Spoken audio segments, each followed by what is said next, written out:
আমরা জানবো এবার ভগবত কি আর ভাগবত কি। দেখবেন এই যে আপনারা কোনো জায়গাতে ব্যানার তৈরি করেন, দেখবেন কীর্তনের মধ্যে ভাগবত পাঠের আসরের মধ্যে একটা ব্যানার তৈরি করা হয়। দেখবেন টোটোতে বা অন্য গাড়িতে করে যখন ব্যানারটাকে নিয়ে টাঙিয়ে যাওয়া হয়, অনেক জায়গায় বলা হয় যে অমুক গ্রামে 3 দিন বা 5 দিন বা 7 দিনের ভাগবতের জায়গায় বলা হয় ভগবত পাঠের আয়োজন করা হয়েছে। ভগবত আর ভাগবত কিন্তু এক কথা নয়। আপনারাই হয়তো রাস্তা দিয়ে হাঁটছেন, কেউ জিজ্ঞাসা করলো আপনাকে কি পাঠ শ্রবণ করে এলি রে? আপনি বললেন কি ভগবত পাঠ শ্রবণ করে এলাম। না, আপনারা কি পাঠ শ্রবণ করতে এসেছেন? আপনারা ভাগবত পাঠ শ্রবণ করতে এসেছেন। ভগবত আর ভাগবত এক কথা নয়। ভগবত হচ্ছে ভগবানের মুখ নিঃসৃত বাণী। দেখবেন গীতা পাঠের বইয়ের সামনের পৃষ্ঠাতে লেখা থাকে শ্রীমদ্ ভগবত গীতা, সেখানে কিন্তু ভাগবত গীতা লেখা থাকে না। কি লেখা থাকে? শ্রীমদ্ ভগবত গীতা। কিন্তু যদি আপনি সেখানে ভাগবত গীতা বলেন, সেটা অন্যায়, সেটা ভুল। ওই জন্য কখনো কিন্তু ভাগবত গীতা বলবেন না। আর আজকে যে পাঠটা শ্রবণ করছেন সেটার নাম কি? ভাগবত পাঠ, শ্রীমদ্ ভাগবত মহাপুরাণ। ভগবত আর ভাগবতের মধ্যে কি পার্থক্য আছে? শ্রীমদ্ ভগবত গীতাতে 700টি শ্লোক আছে, 18টি যোগ আছে। ভগবান নিজে বক্তা, শ্রোতা হচ্ছেন অর্জুন। কিন্তু এই ভাগবত মহাপুরাণের মধ্যে 12টি স্কন্ধ আছে, 335টি অধ্যায় আছে এবং 18,000টা শ্লোক আছে। ভগবত আর ভাগবত ওই জন্য একই কথা নয়। এখানকার বক্তা হচ্ছেন সুখদেব গোস্বামী পাদ, শ্রোতাকে পরীক্ষিত রাজা। সেই জন্য আপনারা এরপর থেকে এই ভুল কোনোদিনই করবেন না। এবার আমরা জেনে নিব এই যে 12টা স্কন্ধ আছে ভাগবতের মধ্যে, এই স্কন্ধকে কি বলা হয়েছে। ভগবান বলছেন যে আমাকে সামনে থেকে দর্শন করা যাক আর আমার ভাগবত কথা কান দিয়ে শ্রবণ করা তাই। ভাগবত হচ্ছে ভগবানের বাংময় রূপ। ওই জন্য এই 12টি স্কন্ধকে ভগবানের বিভিন্ন অঙ্গের সাথে তুলনা করা হয়েছে। ভগবানের প্রথম এবং দ্বিতীয় স্কন্ধের সাথে তুলনা করা হয়েছে ভগবানের চরণ যুগলের। ভগবানের চরণ যুগলের তুলনা করা হয়েছে কোন কোন স্কন্ধের মাধ্যমে? প্রথম এবং দ্বিতীয়। তৃতীয় এবং চতুর্থ স্কন্ধে ভগবানের উরুদয়ের সঙ্গে তুলনা করা হয়েছে এবং পঞ্চম স্কন্ধ ভগবানের নাভি দেশের সাথে তুলনা করা হয়েছে। ষষ্ঠ স্কন্ধ ভগবানের হৃদয়ের সাথে তুলনা করা হয়েছে। সপ্তম এবং অষ্টম স্কন্ধ বাহুদয়ের সাথে তুলনা করা হয়েছে। নবম স্কন্ধ তুলনা করা হয়েছে কণ্ঠ দেশের সাথে। দশম স্কন্ধ ভগবানের মধুর হাসিযুক্ত শ্রী বদনের সাথে তুলনা করা হয়েছে। একাদশ স্কন্ধ ভগবানের ললাটের সাথে তুলনা করা হয়েছে। আর দ্বাদশ স্কন্ধ তুলনা করা হয়েছে ভগবানের মস্তকের সাথে। পাদ্যৌ यदियौ प्रथमा द्वितीयो तृतीयो तुर्यो कथितो यदुरु नाभिस्तथा पंचमा एव षष्ठौ भुजान्तरन्दौ युगलं तथान्यौ कंठस्तु राजन्नमो यदियो मुखारविन्दं दशमः प्रफुल्य एकादशो यस्य ललाटपट्या शिरोऽपि तु द्वादशो एव भाति तमादिदेवं करुणानिधाना तमालवर्णा सुहितावतार अपार संसार समुद्र सेतु भजामहे भागवत स्वरूपा। प्रेम से बोलिए भक्तवत्सल भगवान की जय। प्रेम से बोलिए बांके बिहारी लाल की जय। प्रेम से बोलिए राधे राधे। একটা এখন আপনারা ভগবানের ভজন শ্রবণ করবেন, তারপরে আমরা কথাকে সামনের দিকে এগিয়ে নিয়ে যাব। করতালির সেবা পূর্বক ভগবানের একটি ভজন শ্রবণ করুন। রাধে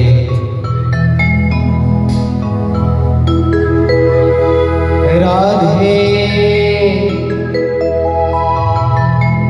রাধে রাধে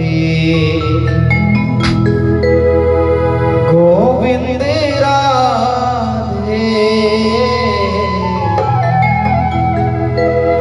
রাধে राधे राधे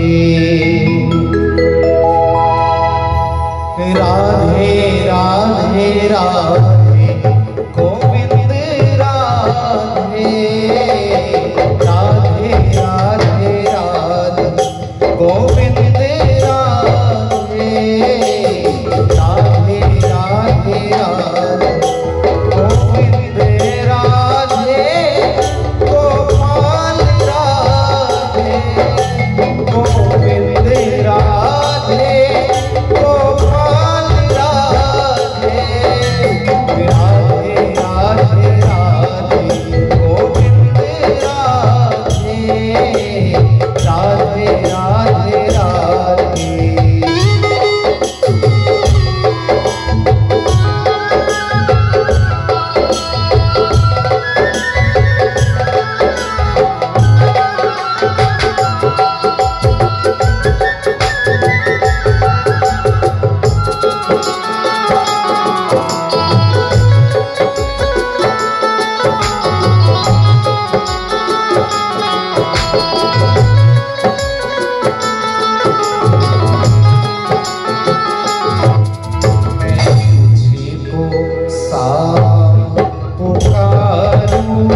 वत्सल भगवान की जय। प्रेम से बोलिए बांके बिहारी लाल की जय। प्रेम से बोलिए राधे राधे। শ্রী রাধে। আমরা শ্রবণ করলাম এই যে ভাগবত পাঠ আর ভগবত পাঠ কি জিনিস সেটা সম্পর্কে, এবং ভাগবত পাঠের মধ্যে যে 12টা স্কন্ধ আছে, ভগবানের কোন রূপের বর্ণনা কোন স্কন্ধের মধ্যে বলা হয়েছে, বা কোন অঙ্গের সাথে কোন অঙ্গের তুলনা আছে, কোন স্কন্ধের মধ্যে, তার কথা আমরা শ্রবণ করলাম। এবার আমরা শ্রবণ করতে চলেছি ভগবানের এই ভাগবত পাঠ রচনা কে করেছেন তার সম্পর্কে। এই রচনাকারকে কৃষ্ণ দ্বৈপায়ন বেদব্যাস ঋষি। আমরা কৃষ্ণ দ্বৈপায়ন বেদব্যাস ঋষি সম্পর্কে আগে জেনে নেব। একদিন পরাশর ঋষি, খুব মন দিয়ে শুনবেন, যারা গল্প করছেন তাদের উদ্দেশ্যে বলি, আপনারা একটু মনটা ভগবানের দিকে দেন। একদিন পরাশর ঋষি যমুনা নদীর তীরে এসে দেখছেন যে না আছে কোনো পুরুষ মানুষ, না আছে কোনো নৌকা। কেমন করে ওই পার যাবেন?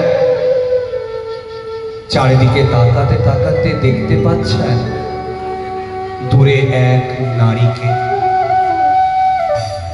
সেই নারীকে ডেকে বললেন, আমি যে ওই পারে যাব, কেমন করে যাব? এখানে তো আমি কোনো পুরুষ মানুষকে দেখতে পাচ্ছি না, কিন্তু আমাকে ওই পারে যেতেই হবে যে, না তো আমার তপস্যাতে বিলম্ব হয়ে যাচ্ছে। সেই নারী তৎক্ষণাৎ বললেন, আপনি এই পাশে আসুন, এই যে নৌকা দেখতে পাচ্ছেন এই নৌকাতে চড়ে বসুন, আমি আপনাকে ওই পারে রেখে দিয়ে আসছি। তখন সেই নৌকাতে চড়ার পর যেই মাছ যমুনা নদী এসে প্রবেশ করেছে, অমন সময় সেই নারী পরাশর ঋষির পা ধরে কাঁদতে শুরু করলেন। পরাশর ঋষি বলছেন, তুমি কাঁদছো কেন? তখন বললেন, আমার নাম মৎস্যগন্ধা, আমার গা থেকে মাছের মতন আষ্টানি গন্ধ বের হয়, তাই জন্য আমাকে কেউ পাশে বসতে দেয় না। আমার জীবনে খুব কষ্ট, অনেক কষ্ট আমার জীবনে।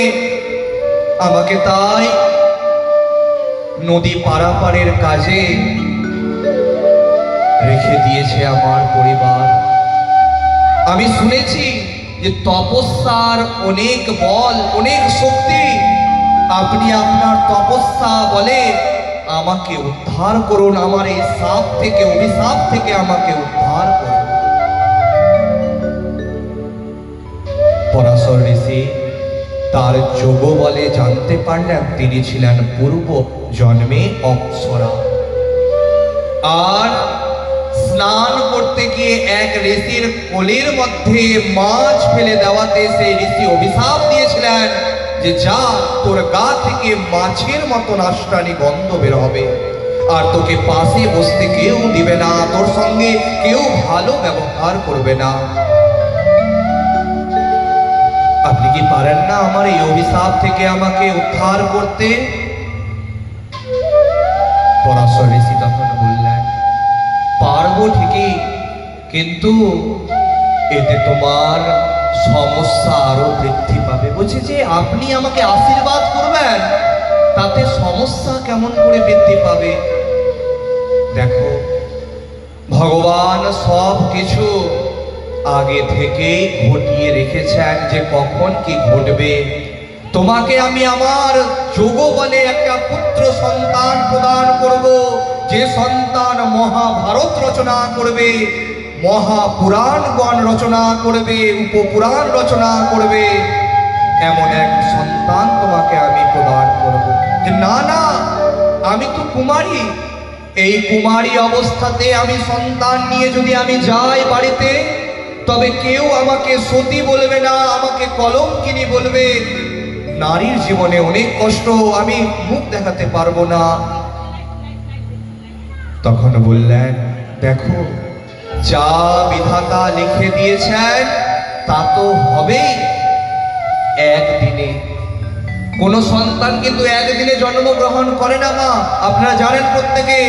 নিজের যোগ বলে তাকে একটা পুত্র সন্তান প্রদান করলেন। আর বললেন, হে মৎস্যগন্ধা, তোমার গা থেকে আর মাছের মতো নাষ্টানি গন্ধ বের হবে না। আজ থেকে তোমার গা থেকে পদ্মের মতন সুমধুর গন্ধ বের হবে, আর জগৎ সংসার তোমাকে সত্যবতী রূপে চিনবে।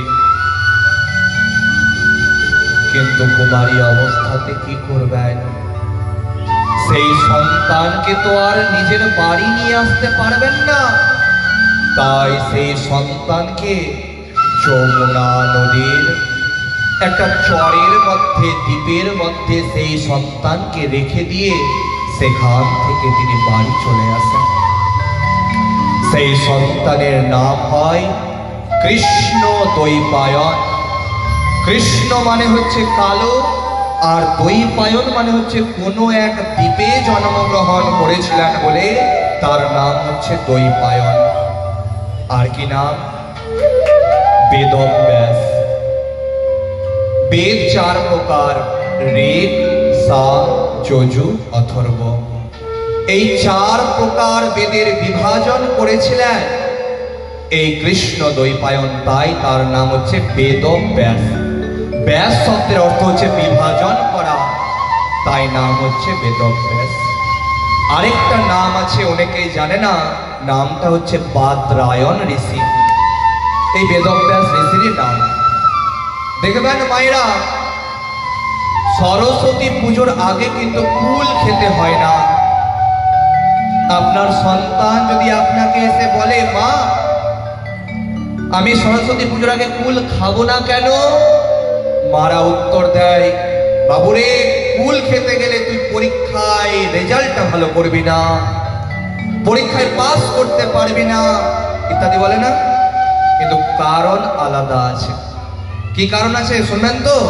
2 বাহু তুলে বলতে হবে, প্রেম সে বলিয়ে রাধে রাধে।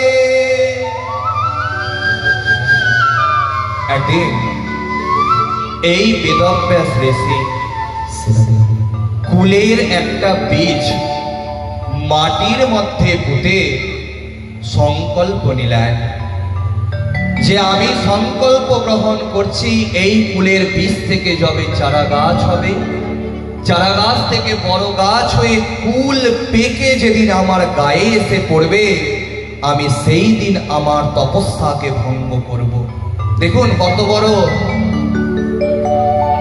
সংকল্প, বুঝতে পারছেন?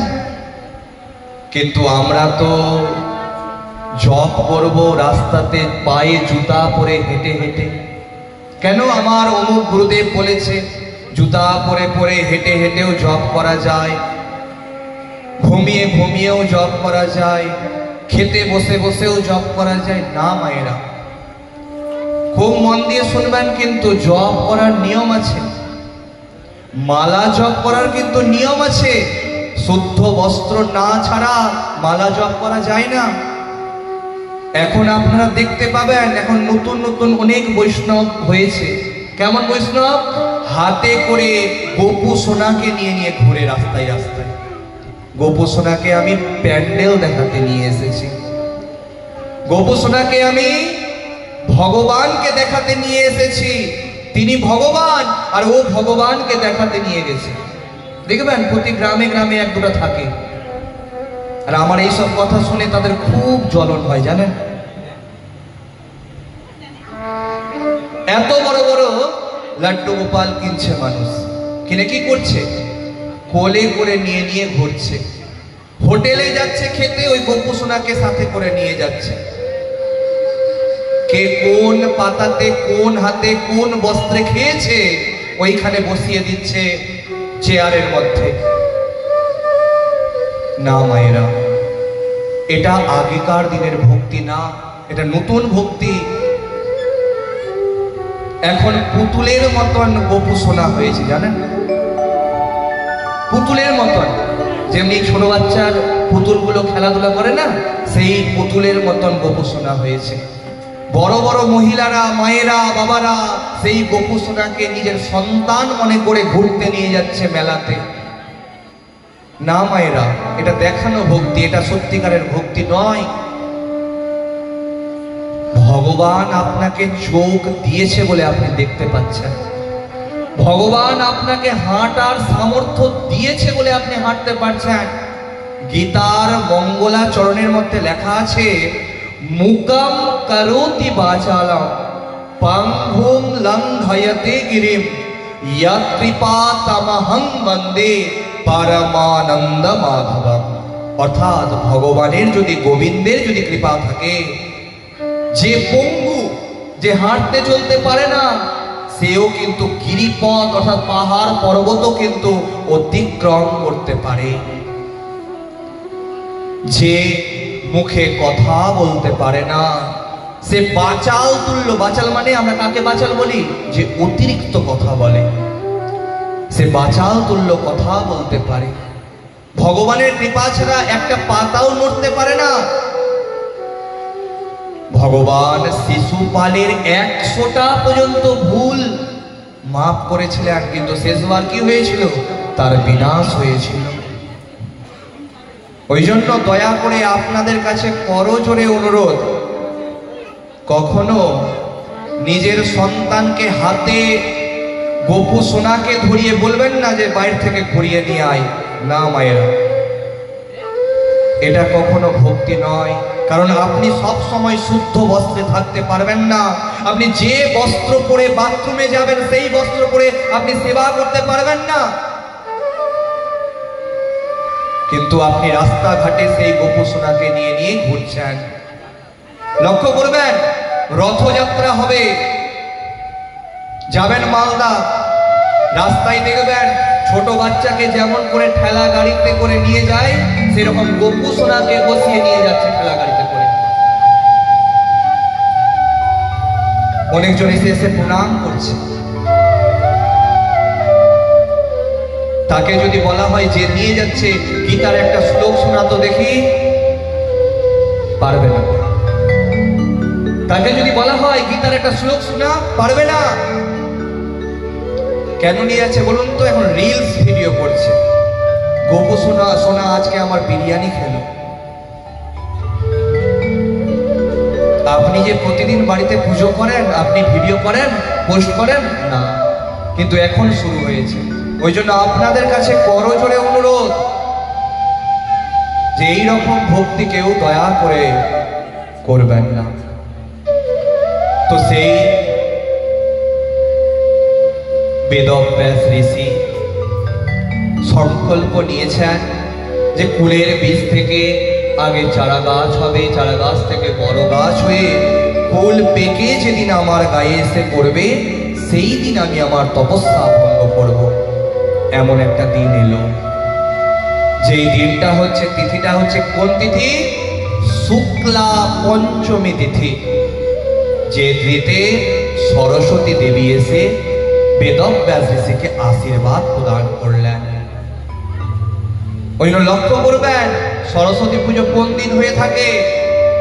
শুক্লা পঞ্চমী তিথিতে। আপনি যাই প্রসাদ হিসাবে লাগান না লাগান, ফুল ছাড়া কিন্তু সরস্বতী পুজো হবে না।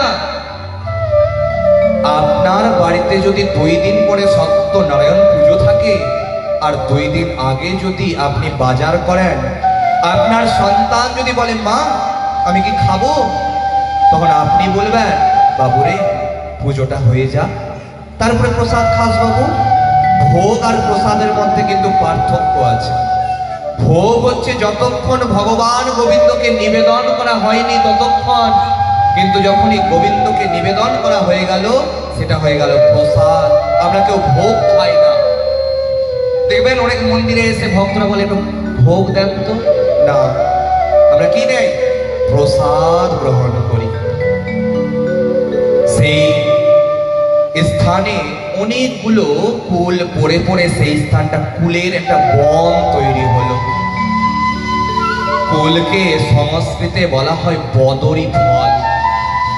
সেই জন্য আশ্রমটার নাম হলো বদরিকা আশ্রম। আশ্রমটার নাম কি? খুব মন দিয়ে শুনবেন কিন্তু। আশ্রমটার নাম কি? বদরিকা আশ্রম। আর সেই দিনের পর থেকে বেদব্যাস ঋষির আরেক নাম হলো বাদরায়ণ ঋষি। প্রেম সে বলিয়ে বাদরায়ণ ঋষি কি জয়। प्रेम से बोलिए वेदव्यास ऋषि की प्रेम से बोलिए राधे राधे। আমরা শ্রবণ করলাম বেদব্যাস ঋষি সম্পর্কে, যিনি এই ভাগবত গ্রন্থ নিজের হাতে রচনা করেছিলেন। এবার আমরা শ্রবণ করতে চলেছি ভাগবত কথার মাহাত্ম্য কথা। কারণ গীতা পাঠের মধ্যে পাঠ শেষে মাহাত্ম্য কথা পাঠ হয়, কিন্তু ভাগবতের মধ্যে পাঠের শুরুতে মাহাত্ম্য কথা পাঠ হয়। प्रेम से बोलिए भक्तवत्सल भगवान की जय। प्रेम से बोलिए बांके बिहारी लाल की जय। प्रेम से बोलिए राधे राधे। खूब मन दिए श्रवण करुन। पुराकाले তুঙ্গভদ্রা নদী তীরে একটা নগর ছিল, যেখানে আত্মদেব নামের এক ব্রাহ্মণ মশাই বাস করতেন। যে ব্রাহ্মণ মশাই নিজের সমস্ত কর্ম খুব ভালো করেই করতেন। একটা ব্রাহ্মণ মশাইয়ের দয়া করে বিগ্রহের সামনে পেছন করে বসতে নাই। আপনাদেরকে আগামীকাল এই বিষয় সম্পর্কে শ্রবণ করাবো যে আমাদের পুজো পাঠের দরুন অনেক কিছু বিধিনিষেধ আছে। ওই জন্য কালকে অর্থাৎ আগামীকাল আপনারা খুব মন দিয়ে এই কথা শ্রবণ করবেন যে কি কি আমাদের করতে নয় পুজো পাঠের সময়, ভাগবতের মধ্যে বর্ণিত আছে। তো কেউ আজকে দয়া করে বিগ্রহের সামনে পেছন করে বসবেন না, খুব মন দিয়ে শ্রবণ করুন। তো সেই ব্রাহ্মণ মশাইয়ের কটা কর্ম থাকে? 6টা কর্ম আছে। কি কি? পঠনম পাঠনম যজনম याजनम দানম প্রতিগৃহস্যতি। অর্থাৎ নিজে পড়া, অন্যদেরকে পড়ানো, নিজের বাড়িতে পুজো আদি যজ্ঞাদি কর্ম করা, অন্যের বাড়িতে গিয়ে পুজো পাঠ আদি যজ্ঞাদি কর্ম করা, দান নেওয়া আর দান দেওয়া। এই 6টা মাত্র কর্ম হচ্ছে ব্রাহ্মণ মশাইদের। তো সেই ব্রাহ্মণ মশাই খুব ভালো করেই সেই কর্ম করতেন, কিন্তু তার যে পত্নী ছিল তার পত্নী মোটেও ভালো ছিল না। তার পত্নীর নাম ছিল ধুন্ধুলি দেবী। এই ধুন্ধুলি দেবী যেখানেই বসতেন সেখানে সবার নামে শুধু নিন্দার চর্চা করতেন। সেই জন্য তার বাড়িতে যদি বৃন্দা দেবী তুলসী দেবীর কোনো গাছ লাগানো হতো, সেই গাছ পর্যন্ত মারা যেত। কোনো ফুলের গাছ লাগাতে গেলে সেই গাছে ফুল হতো না। কোনো ফলের গাছ লাগাতে গেলে সেই গাছে ফল পর্যন্ত ফলতো না। তার বাড়িতে যে গৌ মাতা ছিল তার কোনো বাছুর ছিল না এবং নিজেরও কোনো সন্তানাদি ছিল না। সেই জন্য এই ধুন্ধুলি দেবী একবারও দুঃখ পেতেন না, সব সময় নিজের কাজে মত্ত থাকতেন। কি কাজ বলেন তো? দেখবেন বিকালবেলা অনেক মায়েরা বসে, আবার যার বাড়ির সামনে বসবে সে আবার বাড়ির দরজার সামনে দরজাকে পেছন করে বসবে, লক্ষ্য করবেন। আর যার বাড়ির সামনে বসবে ওই বাড়ির যে মহিলাটা ও নিজেকে হেড মনে করবে যে আমার বাড়িতে সবাই এসেছে মানে আমি হেড।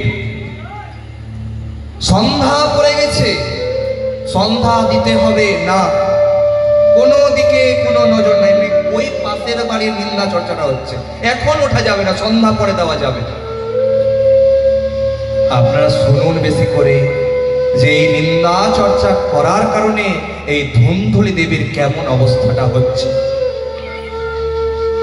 আপনি যদি ভগবানের নাম করেন আপনার অবশিষ্ট সময়ে আপনার কাজের ফাঁকে, সেখানে ভগবানের কৃপা হবে আপনার উপরে। কারণ কলিযুগে একটাই মাত্র কথা ভগবান বলেছেন, নাম ছাড়া গতি নাই। হরের নাম হরের নাম হরের নামাইব কেবলম কলৌ নাস্তেভ্য নাস্তেভ্য নাস্তেভ্য গতিরন্যথা। কেবলমাত্র হরিনাম, শুধুমাত্র নাম এবং কেবলমাত্র নামের মাধ্যমে উদ্ধার পাওয়া সম্ভব। কিন্তু সেই ধুন্ধুলি দেবী শুধু নিন্দা চর্চাতে সব সময় রত থাকতেন। একদিন আত্মদেব মনের কষ্টে মনের দুঃখে সেই ধুন্ধুলি দেবীকে কোনো কথা না বলে ধুন্ধুলি দেবী ঘুমিয়ে আছেন, অমন সময় বাড়ি থেকে বনের উদ্দেশ্যে চলে গেলেন। বনে এক গাছের তলাতে বসে আছেন আর ভগবানকে ডাকছেন, ভগবান আপনি কি আমার কথা আমার ডাক শুনতে পাচ্ছেন না? ভগবান কৃপা করেছেন, ভগবান তার এক দূত তার এক শিষ্য যোগী পুরুষকে সেখানে পাঠিয়েছেন। যোগী পুরুষ হাতের মধ্যে কমণ্ডল নিয়ে হাঁটতে হাঁটতে সরোবরের কাছে গেলেন এবং সরোবর থেকে জল নিয়ে জল পান করলেন। জল পান করে যখন ফিরে আসছেন, অমন সময় সেই আত্মদেব নামের ব্রাহ্মণ মশাই সেই যোগী পুরুষের পা ধরে নিয়েছেন আর কাঁদতে শুরু করেছেন। তখন যোগী পুরুষ জিজ্ঞাসা করছেন, কথম রোদসি বিপ্র ত্বং কাতে চিত্তাবলীয়সি বদ ত্বং সত্বরাগময়ঃ स्वस्य दुःखस्य कारणम्। হে বিপ্র, হে ব্রাহ্মণ মশাই, তুমি যে কাঁদছো, কাঁদার কারণটা আমাকে বলো, তবে না আমি বুঝতে পারবো তুমি কাঁদছো কেন। তখন বিপ্র ব্রাহ্মণ মশাই বলছেন যে আমার পরিবারে আমার বাড়িতে কোনো কিছুর কোনো অসুবিধা নেই, টাকা পয়সার কোনো অসুবিধা নেই, কিন্তু বাড়িতে একটা জনের অভাব আছে, না আছে ছেলে না আছে মেয়ে। কৃপা করে আমাকে একটা পুত্র সন্তান প্রদান করুন। তখন সেই সন্ন্যাসী ধ্যানের মধ্যে বসলেন এবং ধ্যানের মাধ্যমে বসে জানতে পারলেন, সেই জানা কথাটি সেই ব্রাহ্মণ মশাইকে বলছেন, শৃণু বিপ্র ময়া তে অদ্য প্রারব্ধম তো বিলোকিতা শব্দ জন্মাবধি তব পুত্রো নৈব চ নৈব চ। হে ব্রাহ্মণ মশাই, আমি তপস্যার মাধ্যমে, ধ্যানের মাধ্যমে জানতে পারলাম তোমার এই জন্ম কেন, আগামী 7 জন্মে কোনো তোমার পুত্র সন্তান জন্মগ্রহণ হবে না। এই কথা শ্রবণ করে সেই ব্রাহ্মণ মশাইয়ের কান্নার পরিমাণ আরো বেড়ে গেল। তিনি কাঁদতে কাঁদতে প্রতিজ্ঞা করলেন, যতক্ষণ পর্যন্ত আমাকে পুত্র সন্তান হওয়ার আশীর্বাদ দিবেন না, ততক্ষণ আমি তার পাও কিন্তু ছেড়ে দিব না। সেই যোগী পুরুষ মনে মনে চিন্তা করছেন, এখন যদি আমি তাকে আশীর্বাদ না দিই তবে আমাকে তো ছেড়ে দিবে না। তাই ঝোলা থেকে বের করে একটা গোটা ফল তার হাতের মধ্যে দিলেন এবং বললেন, এই ফল যদি তোমার পত্নী শ্রদ্ধাপূর্বক ভাবে গ্রহণ করে তবে তোমার ধার্মিক পুত্র সন্তান জন্মগ্রহণ করবে। সন্তান 2 প্রকার, একটা হচ্ছে ধার্মিক সন্তান আর একটা হচ্ছে অধার্মিক সন্তান। দেখবেন অনেক বাবা মার যখন শরীর খারাপ হয় তার সন্তান নিয়ে আসে উকিল ডেকে। কেন বলেন তো? সবকিছু ভাগ করে দিতে হবে না?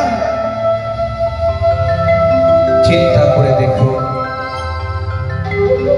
আর যে সন্তান ভালো হবে সে ডাক্তারকে ডেকে নিয়ে আসবে।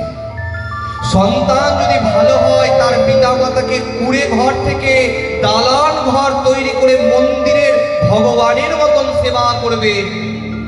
কারণ পিতা মাতা থেকে বড় কেউ নাই।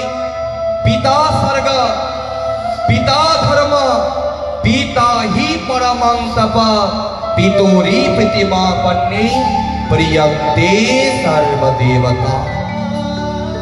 মাতা সম্পর্কে বলা হচ্ছে আরো বড় কথা, ভূমি গরিয়সি মাতা স্বর্গা উচ্চতর পিতা, জননী জন্ম ভূমিশ্চ স্বর্গাদপি গরিয়সি। পিতা মাতার থেকে বড় কেউ পৃথিবীতে নাই। স্বর্গে মানুষ যেতে চাইছে, পিতাই স্বর্গ। পিতা মাতাকে সেবা যে সন্তান করে সেই সন্তান এমনিতেই সে স্বর্গে যাবে। অতএব নিজের পিতা মাতার কখনো হাত ছেড়ে দিবেন না। পিতা মাতা যতদিন বেঁচে আছে মানে আপনার আশীর্বাদ দেওয়ার মতন মানুষ বেঁচে আছে। ওই জন্য পিতা মাতাকে কষ্ট দিতে নাই, পিতা মাতাকে দুঃখ দিতে নাই। পিতা মাতার সামনে তার সন্তান যখন বলে, তুই আমার জন্য কি করেছিস? আরে তোকে জন্ম দিয়েছে, এটাই সব থেকে বড় কাজ। কত কত রাত জেগেছে তোর ওই মা আর তোর বাবা, যে তুই আজ এত বড় বড় কথা বলতে পারছিস। যখন পিতা মাতা বৃদ্ধ হয়, টাকা পয়সা রোজগার করতে যখন পারে না, তখন ওই বাড়ির পাশের ফাঁকা জায়গাটাতে একটা কুড়ে ঘর তৈরি করে, আর সন্তান সেই পিতা মাতাকে ওই কুড়ে ঘরের মধ্যে স্থান দেয়। কখন কি খাচ্ছে, কখন কোথায় যাচ্ছে কিছু দেখে না। কেন?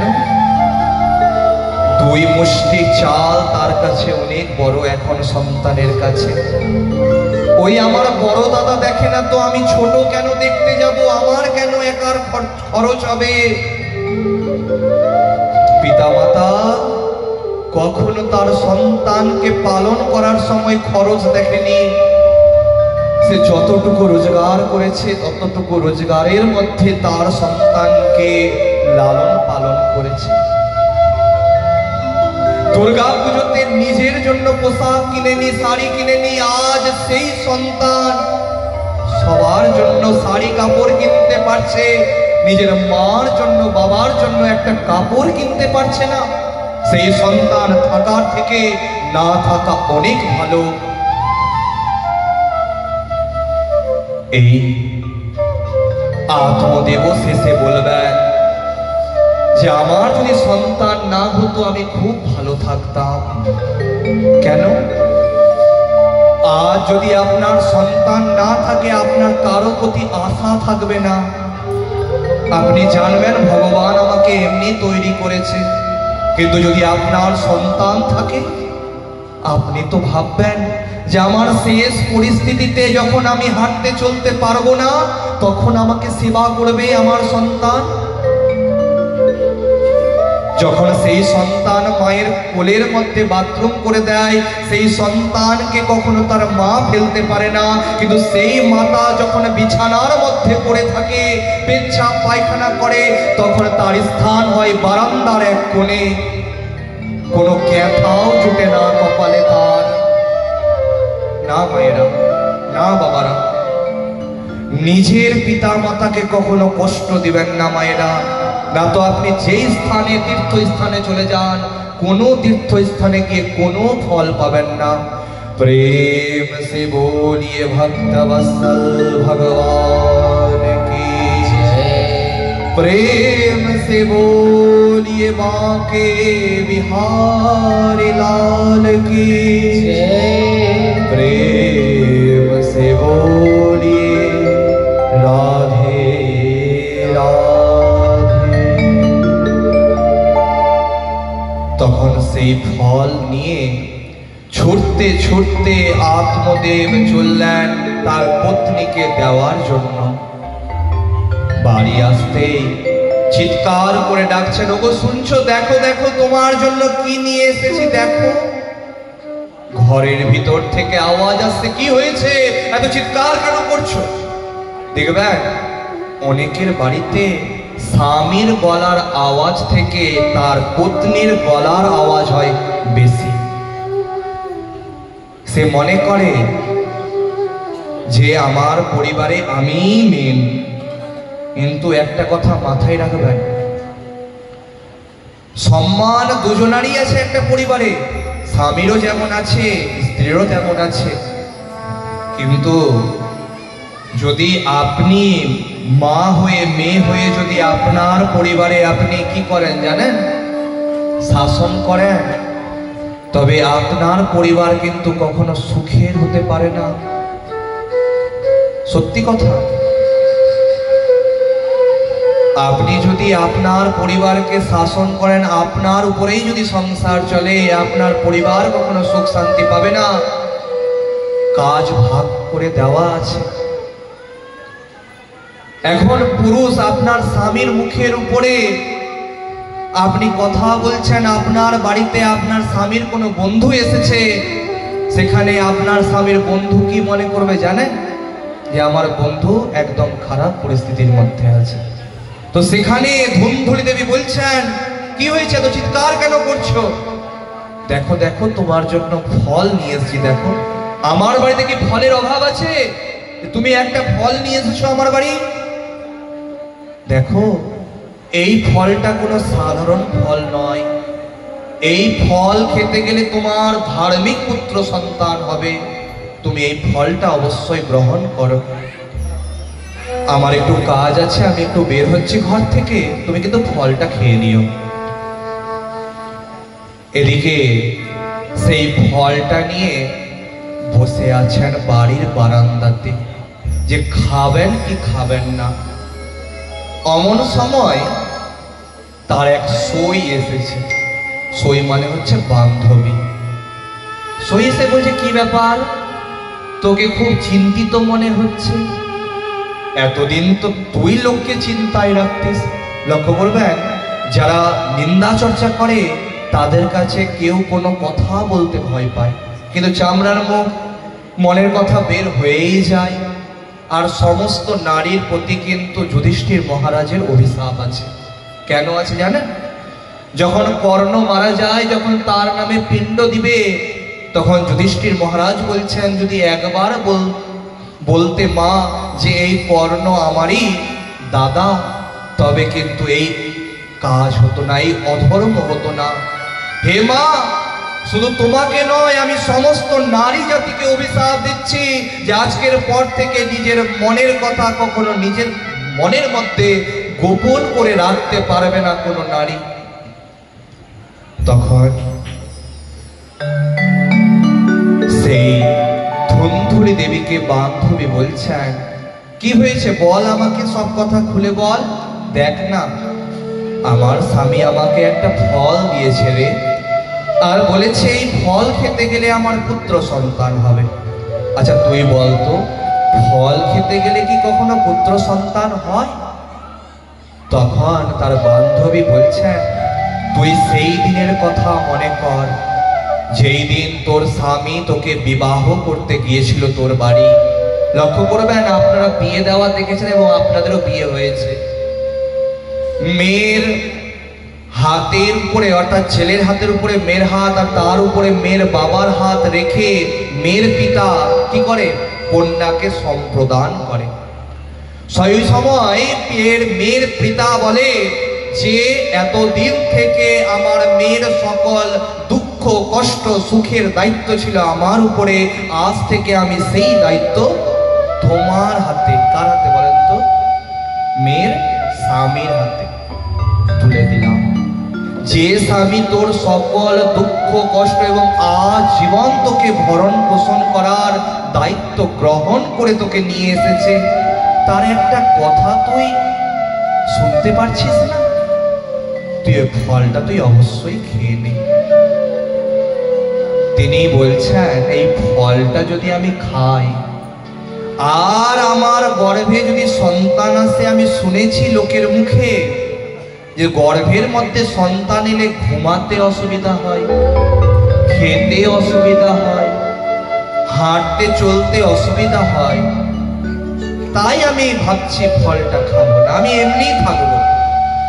কোনো ডাকাত যদি ডাকাতি করতে আমার গ্রামে আসে আর গর্ভের মধ্যে যদি আমার সন্তান থাকে, আমি তো গর্ভের মধ্যে সন্তান নিয়ে পালাতেই পারবো না, তাই আমি এই ফলটা খাবো না। চিন্তা করে দেখুন, হাত কিন্তু তিনটা, বলছে তিনটা হাত মানে দেখুন, দুটা হাত আমরা দেখতে পাচ্ছি আর একটা হাত হচ্ছে অজুহাত। যদি কারো মধ্যে অজুহাত থাকে না, ও জীবনে কিন্তু কোনোদিনও বড় হতে পারবে না, জানেন? অজুহাত এতটাই খারাপ জিনিস। আজ শরীরটা ভালো করছে না বা ভালো লাগছে না, গ্রামে ভাগবত পাঠ হচ্ছে, যার শোনার ইচ্ছা শুনছে। আমি তো বাড়ি থেকে বসে বসে দিব্যি শুনতে পাচ্ছি। সকালবেলা জিজ্ঞাসা করবেন, হারে তোকে তো দেখতে পেলাম না ভাগবত পাঠের আসরে। ওই আমি না বাড়ি থেকেই শুনতে পাচ্ছিলাম, বাড়ি থেকেই শুনে নিয়েছি, কিন্তু দেখছে সিরিয়াল বসে বসে। আছে এমন ভক্ত আছে। আপনারা এত কষ্ট করে গ্রামে গ্রামে গিয়ে দান সংগ্রহ করেছেন, কেউ দিয়েছে, কেউ কেউ বলেছে পরে আসবেন, এখন কষ্ট, এখন আমি খেতে বসেছি, পরে আসবেন। অনেকজন চাল যখন দিবে জানেন, ওই যে রেশনের দোকান থেকে চালটা পাওয়া যায়, ওই চালটা দিয়ে দিবে। সেও আবার অনেক দিন থেকে যেটা রাখা থাকবে সেটা। একবারও বুঝছে না যে স্থানে দেওয়া হচ্ছে সেই স্থানে অন্নকূটের ব্যবস্থা হবে, আর তার দেওয়া এক মুষ্টি চাল অনেক ভক্তের পাতার মধ্যে এসে পড়বে। আর সেই পাতাতে যদি কোনো পোকা মাকড় পড়ে, সে মনে মনে গোবিন্দকে বলবে, গোবিন্দ এ তোমার কোন ভক্ত দিয়েছে? সেই ভক্তের কি কখনো উন্নতি হবে বলুন তো? এই ভাগবত পাঠের আসরে সবাই বসার সৌভাগ্য পায় না। আপনারা মনে করছেন যে আমরা পেয়েছি, আপনাদের পূর্ব জন্মের কিছু আশীর্বাদ, কিছু পুণ্য আছে বলেই আপনারা কিন্তু ভাগবত পাঠ শ্রবণ করার সৌভাগ্য পেয়েছেন। আপনারা সনাতন ধর্মে জন্মগ্রহণ করেছেন, আপনাদের সৌভাগ্য আছে বলেই। কিন্তু যারা অজুহাত করে, যারা বলে আমি বাড়ি থেকেই শুনে নিয়েছি, তার জীবনে কোনোদিনও ভিতরে ভক্তি আসবে না। জীবনে সে অল্পতে সন্তুষ্ট থাকতে পারবে না, সে জীবনে কখনো শান্তি পাবে না, কারণ শান্তি টাকা দিয়ে পাওয়া যায় না। শান্তি মনের ভক্তি দিয়ে পাওয়া যায়, আর ভগবানের আশীর্বাদেই পাওয়া যায়। प्रेम से बोलिए भक्तवत्सल भगवान की जय। प्रेम से बोलिए बांके बिहारी लाल की जय। प्रेम से बोलिए राधे राधे। তখন কি হলো, তার বান্ধবী সেখান থেকে যেতে বাধ্য হলেন। কিছুক্ষণ পর তার বোন এসেছে। বোন এসে বলছে, দিদি কি ব্যাপার, তোকে খুব চিন্তিত মনে হচ্ছে রে, বল বল আমাকে বল। দেখ না, আমার হাতে এই যে ফলটা দেখতে পাচ্ছিস, আমাকে আমার স্বামী দিয়েছে, আর বলেছে এই ফল খেতে গেলে আমার পুত্র সন্তান হবে। এই কথা শোনা মাত্র তার বোন বলছে, তুই পাগল হয়েছিস, তুই এক কাজ কর, আমার অনেকগুলো সন্তান আছে, আর কিছুদিন পরে আরেকটা সন্তান জন্মগ্রহণ করবে, আমি সেই সন্তানকে তোর কোলে এসে দিয়ে দিব, তুই কিছু ধন রত্ন টাকা পয়সা আমার স্বামীকে দিয়ে দিস। চিন্তা করে দেখুন, টাকার জন্য ধনের জন্য নিজের সন্তানকে পর্যন্ত দিতে রাজি হয়ে গেল। আর ওই বোনের কথা শুনে সেই ফলটা গ্রহণ করল। তবে এই ফলটার আমি করব কি, এক কাজ কর, তোর বাড়িতে তো গৌ মাতা আছে, গরু আছে, তারও কোনো বাছুর টাছুর হয় না, এক কাজ কর, তুই ওই ফলটাকে ওই গৌ মাতাকে খাইয়ে দে, দেখ তার কোনো বাছুর টাছুর হয় কিনা, ঋষির আশীর্বাদ লাগে কি লাগে না।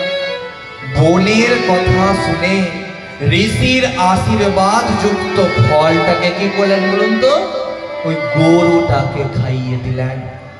আমাদের সমাজেও কিন্তু অনেক মায়েরা এবং বাবারা আছে যারা নিজের বাড়ির লোকের কথা শুনে না, ওই মন্থরার কাছ থেকে পরামর্শ নিবে, ওই শকুনি মামার কাছ থেকে পরামর্শ নিবে, আর বাড়িতে রামায়ণ আর মহাভারতের যুদ্ধ হবে। একটা পরিবারে কখন ভাঙন ঢুকে জানেন? নিজের বাড়িতে ভাঙন ঢুকে না, ওই বাড়ির বাইরে থেকে ভাঙনটা আসে। ওই যে আপনি মনের কথাটা বলছেন বাড়ির পাশে, সেই পাশের লোকটাই লাগিয়ে দিচ্ছে যাতে আপনার পরিবারটা ভেঙে যায়। আপনার মুখের হাসি লোকের সহ্য হবে না, আপনি যদি হেসে কথা বলেন না, সবার সহ্য হবে না। ওই জন্য ভগবান বলছেন, যেমন পরিস্থিতির মধ্যে থাকুন না কেন, মুখের মধ্যে সবসময় হাসি রাখতে হবে।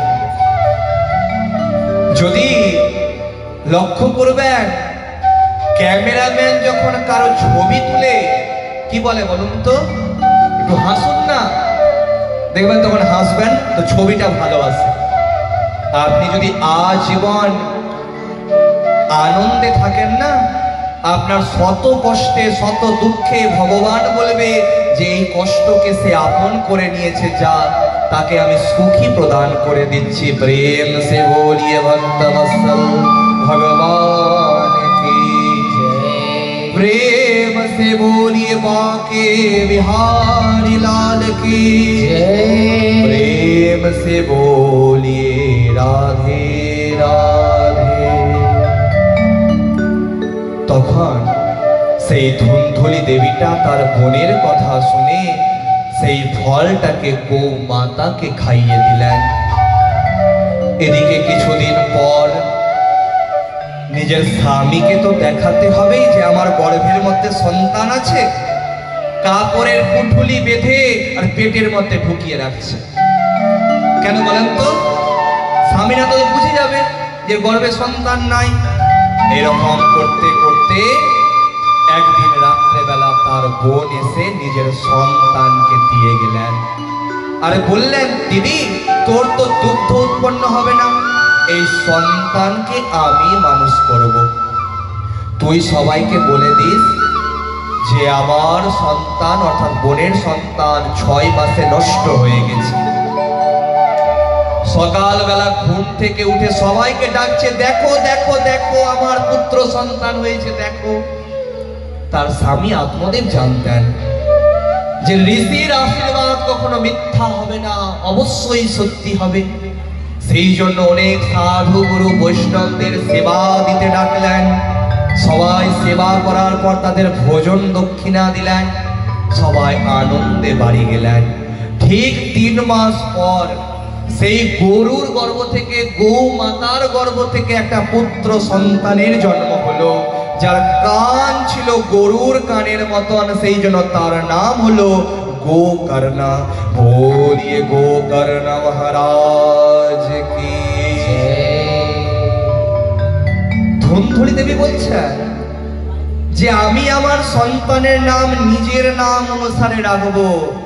সে কোনো ব্রাহ্মণ বৈষ্ণবকে ডেকে নামকরণ করলো না, কি করলো বলেন তো? নিজের নাম অনুসারে নিজের ছেলের নাম রেখে দিল। কি নাম রাখলো? ধুন্ধুকারী। একদিকে গোকর্ণ বড় হচ্ছেন, আরেকদিকে ধুন্ধুকারী বড় হচ্ছেন। কিয়াত কালেনা তৌ জাতৌ তরুণ্যৌ তনয়া বুভৌ গোকর্ণঃ পণ্ডিতো জ্ঞানে ধুন্ধুকারী মহাখিলঃ। কিছুদিন পর গোকর্ণ মহান পণ্ডিত তৈরি হলেন, আর ধুন্ধুকারী মহাখিলঃ অর্থাৎ আস্তে আস্তে খারাপ হতে শুরু করলেন। কেমন খারাপ জানেন? কোনো ছোট বাচ্চাকে দেখতে পেলে কোলে করে নিয়ে কুয়াতে ফেলে মেরে ফেলছে। কোনো খড়ের চাল দেওয়া বাড়ি যখন দেখছে, সেই বাড়িতে আগুন ধরিয়ে বাড়ির লোককে পুড়িয়ে দিচ্ছে। নেশা করা শুরু করেছে, গণিকা বৃত্তি করা শুরু করেছে, জুয়া খেলা শুরু করেছে। শেষে না পেরে তার পিতা আত্মদেব বললেন যে ভগবান এইরকম সন্তান দেওয়ার থেকে না দিতেন তাতে আমি ভালো থাকতাম, এ কোন সন্তান আমাকে দিলেন?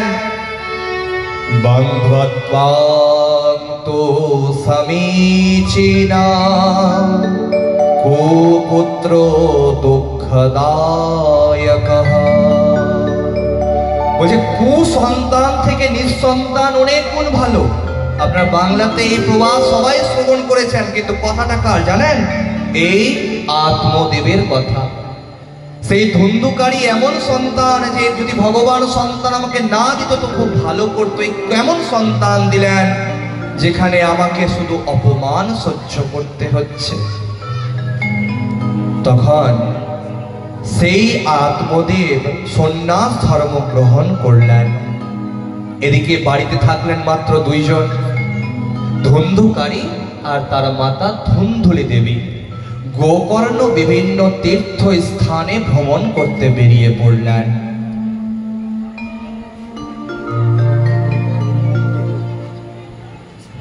খুব মন দিয়ে শ্রবণ করুন। তো এদিকে বেরিয়ে পড়লেন বিভিন্ন দিকে তীর্থ স্থানের মধ্যে। এদিকে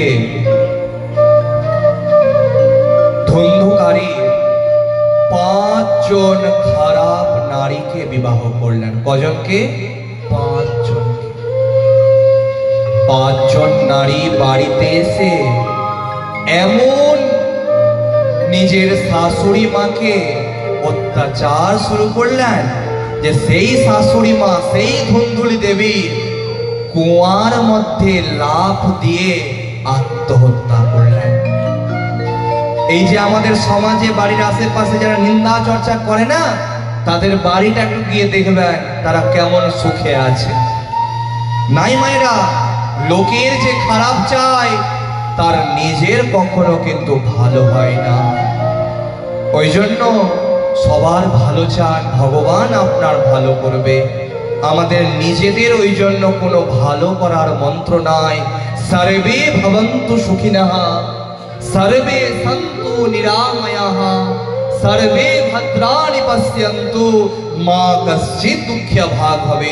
সবাই ভালো থাকো, সবাই সুস্থ থাকো, সবাই নিরোগ থাকো, আর সবার মধ্যে আমিও পড়লাম, ভগবান আমাকেও নিরোগ রাখবেন। প্রেম সে বলিয়ে ভক্তবৎসল ভগবান কি জয়।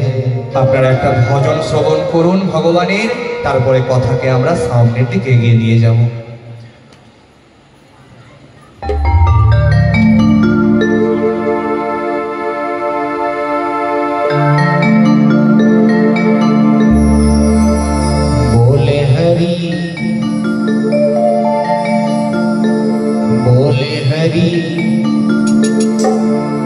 हरि हरि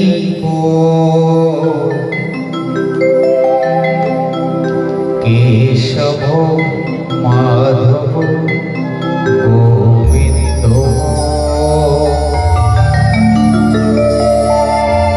हरि बोल हरि बोल हरि हरि बोल हरि बोल हरि बोल हरि हरि बोल केशव माधव गोविंद बोल हरि हरि हरि हरि बोल केशव माधव गोविंद बोल हरि हरि हरि बोल केशव माधव गोविंद हरि बोल हरि हरि बोल हरि बोल हरि हरि हरि बोल केशव माधव गोविंद बोल हरि हरि हरि बोल केशव माधव गोविंद बोल हरि हरि हरि बोल केशव माधव गोविंद बोलिए श्याम सुंदरी की हरि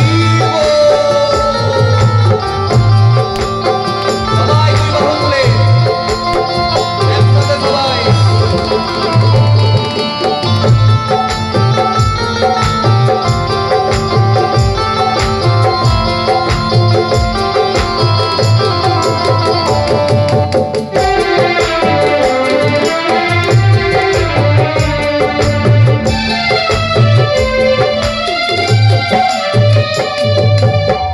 नाम प्रभु का है सुखकारी नाम प्रभु का है सुखकारी पाप कटेंगे जन्मों भारी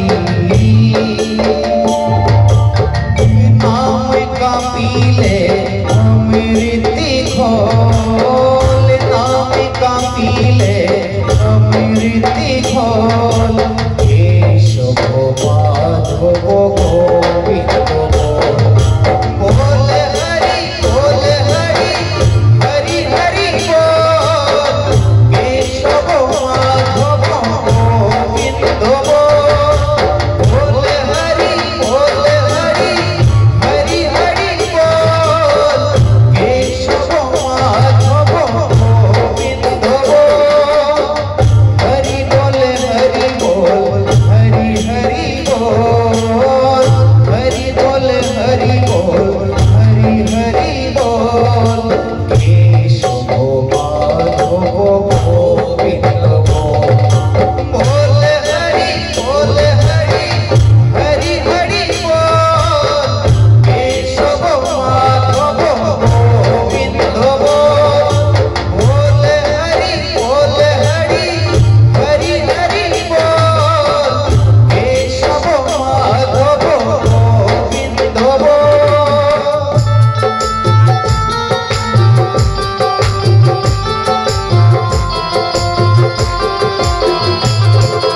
हरि बोल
की प्रेम से बोलिए राधे राधे।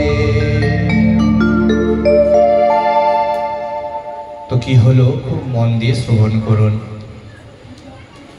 যে সেই ধন্ধকারী 5 জন খারাপ নারীকে বিবাহ করে নিয়ে আসার পর তার মাতাকে এমন ভয় দেখালেন যে তার মাতা ধুন্ধুলি দেবী তারই বাড়ির কুয়ার মধ্যে লাফ দিয়ে আত্মহত্যা করলেন। বাড়িতে এখন স্বামী এবং 5 জন তার স্ত্রী। দুষ্টা নারী যদি হয় সে কখনো স্বামীর রোজগারের দিকে দেখে না। খারাপ নারী যদি হয় কেউ, সে কখনো দেখবে না যে তার স্বামী কতটা রোজগার করে। সে তার স্বামীর কাছে এমন এমন বায়না করে যে তার স্বামী দিতে হয়তো পারবে না বা দিতে অনেক কষ্ট হবে। একটা পরিবার একমাত্র কিন্তু নারীর কারণেই কিন্তু সর্বসুখী থাকে। ওই জন্য দেখবেন বলা হয় সংসার সুখী হয় কার গুণে বলুন তো মায়েরা? রমণীর গুণে। কখনো শুনেছেন পুরুষের গুণে? পুরুষ যত ভালো থাকুক, যত টাকা রোজগার করুক পুরুষ, যদি বাড়িতে যদি পত্নী ভালো না থাকে সেই পরিবার কিন্তু কখনো সুখে থাকবে না। কিন্তু লক্ষ্য করবেন এমন অনেক বাড়ি আছে যে স্বামী ভালো নাই, স্বামী হয়তো মদ খাচ্ছে, এদিক ওদিকে ঘুরে বেড়াচ্ছে, কিন্তু পত্নী তার খুব ভালো, সেই পরিবারকে একদম পুরো আলো করে রেখেছে। 5 জন পত্নীর বিভিন্ন সময় বিভিন্ন রকম বায়না, আজ আমার এটা চাই, কাল আমার সেটা চাই। সেই চাওয়া পাওয়া না মেটাতে পেরে সেই ধন্ধকারী ডাকাতি করতে বের হলেন। আর ডাকাতি করে অনেক সোনা দানা কাপড় ইত্যাদি ডাকাতি করে নিয়ে এসেছেন। রাত্রেবেলার খাওয়ার দাওয়ার খেয়ে বিছানার মধ্যে শুয়েছেন। অমন সময় তারা 5 জন পত্নী মনে মনে চিন্তা করছেন যে রাজা এসে হয়তো আমাদের স্বামীকে কাল সকালে নিয়ে যাবে। আর শুধু স্বামীকে আমার নিয়ে যাবে না, সাথে করে যত ধনরত্ন নিয়ে এসেছে ডাকাতি করে সেই ধনগুলোও নিয়ে যাবে। তাই আমরা আজকে রাত্রেবেলায় আমাদের স্বামীকে আমরা হত্যা করব, মেরে ফেলবো। আর সমস্ত ধনরত্ন যা নিয়ে এসেছে এবং আমার স্বামীর যা আছে তা আমরা 5 জন মিলে ভাগাভাগি করে আমরা পালিয়ে যাব। সবাই মনে করবে যে আমার স্বামী হয়তো ডাকাতি করে পালিয়ে গেছে। চিন্তা করে দেখুন, যার জন্য ডাকাতি করলো সেই তাকে মারার কথা চিন্তা করে। আর আগে চিন্তাই মানুষ করে, তারপরে কার্য করে। তখন কি হলো, রাত্রেবেলা যখন শুয়ে আছে 5 জন পত্নীর মধ্যে 2 জন পা ধরেছে, 2 জন হাত ধরেছে, আর একজন পত্নী কি করে জানেন? দড়ির একটা ফাঁস তৈরি করে সেই রজ্জু দড়িকে গলার মধ্যে ফাঁস দিয়ে টানছেন। চিৎকার করছে ধন্ধকারী, বাঁচাও বাঁচাও করে, যাতে সেই চিৎকার বাইরে যাতে শোনা না যায়। পাশে উনুন জ্বলছিল, সেই উনুন থেকে একটা জ্বলন্ত কাঠ বের করে তার মুখের মধ্যে পুরে তাকে মেরে ফেললেন। যেমন কর্ম তার তেমন ফল। সে কত কত পরিবারকে জ্যান্ত জ্বালিয়ে দিয়েছে, তাকেও জ্যান্ত পড়তে হলো। আপনি যেমন কর্ম করবেন আপনি ফলটাও কিন্তু তেমনই পাবেন। কি হলো তারপর? তাকে একটা গর্তে, পাশের বাড়ির পাশের একটা গর্তের মধ্যে ফেলে দিয়ে মাটি চাপা দিয়ে দিলেন এবং সেখান থেকে 5 জন পত্নী পালিয়ে গেলেন। এদিকে সবাই বলা বলি করতে লাগলো হয়তো ডাকাতি করে পালিয়ে গেছে, কিন্তু সেই ধন্ধকারী প্রেত জনি প্রাপ্ত হলো। আর সেই প্রেত হয়ে খুব কষ্ট পেতে থাকলেন। এদিকে যখন গয়ার মধ্যে আছেন সেই গোকর্ণ মহারাজ গয়াতে নিজের দাদার নামে পিণ্ড দিলেন, কিন্তু সেই পিণ্ডতেও তার আত্মার সন্তুষ্টি হলো না। লক্ষ্য করবেন, আপনারা শ্রাদ্ধ করা বা শ্রাদ্ধ দেওয়ানো অনেকে দেখেছেন, শেষে আপনারা পিন ঢাকা বলেন না, তিনটা পুরুষের মিলন হয় না, পিতা তার পিতা তার পিতা, এই যে মিলনটা হয়, তো এবার যার পিতার নাম জানা নাই, যার গোত্র জানা নাই, তার কি হবে? হবে না। ধুন্ধুকারী কার সন্তান ছিলেন? ধুন্ধুলি দেবীর বোনের সন্তান ছিলেন, কিন্তু জগৎ সংসার কি জানতো? ধুন্ধুলি দেবীর সন্তান। তাই জন্য গয়াতে তার না গোত্র না পূর্বপুরুষ কিছুই মিলল না, তাই তার আত্মার শান্তি হলো না। বাড়ি এসেছেন, গোকর্ণ বিছানার মধ্যে শুয়ে আছেন, অমন সময় বিভিন্ন রূপ ধারণ করে ধুন্ধুকারীর আত্মা তাকে ভয় দেখাচ্ছে। গোকর্ণ মহারাজ বলছেন, আমি তো ধার্মিক মানুষ, আমাকে তো ভয় দেখিয়ে পারবেন না, আপনি কে আমাকে বলুন। আমি তোমার দাদা ধুন্ধুকারীর আত্মা, প্রেত জনি প্রাপ্ত হয়েছে। জীবনে বেঁচে থাকতে যত কষ্ট, মরার পরে কেউ যদি নরকে যায় তার কষ্ট তার থেকে অনেক গুণ বেশি। আমার আর এই নরক যন্ত্রণা সহ্য হচ্ছে না, তুমি কৃপা করো, আমাকে এই নরক যন্ত্রণা থেকে উদ্ধার করো। তখন গোকর্ণ মহারাজ ধ্যানের মধ্যে বসলেন এবং সূর্যদেবের ধ্যান করলেন। ওম রক্তাম্বুজাসনামশেষগুণৈক সিন্ধু ভানোম সমস্ত জগতাধিপং ভজামি পদ্মদ্বয়াভয়বরাং দদতং कराब्जये माणिक्यमौली मरुणाङ्गरुचिं त्रिपुरां। সূর্য থমকে দাঁড়ালেন, সূর্যদেব থেমে গেলেন। সূর্যদেব বললেন যে হে গোকর্ণ, তুমি ওই ধুন্ধুকারীর আত্মাকে শান্তি করার জন্য 7 দিন ধরে ভাগবত কথা শ্রবণ করাও।